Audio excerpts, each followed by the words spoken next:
كريستيانو رونالدو.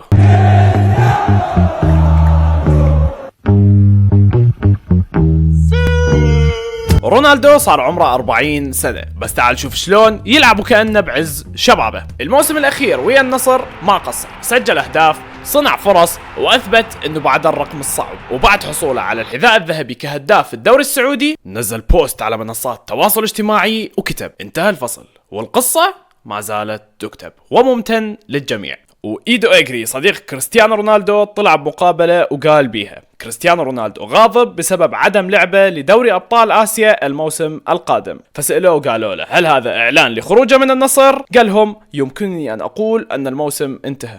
فبصراحة ما طلعنا أي شيء مفيد. بس السؤال المهم، شنو راح يسوي بعد؟ راح يبقى؟ لو يروح؟ لو يقول لهم وصلت للنهاية؟ اكو ناس تقول لازم يعتزل وهو بالقمة، بس هو يفكر بشي ثاني تماما: كأس العالم 2026. يعني يمكن نشوفها لآخر مرة بقميص البرتغال. كل شي وارد، بس قرار مثل هذا مو سهل أبدا. انت ايش تتوقع؟ رونالدو راح يواصل؟ لو خلص راح يعتزل؟ اكتب توقعك بالتعليقات.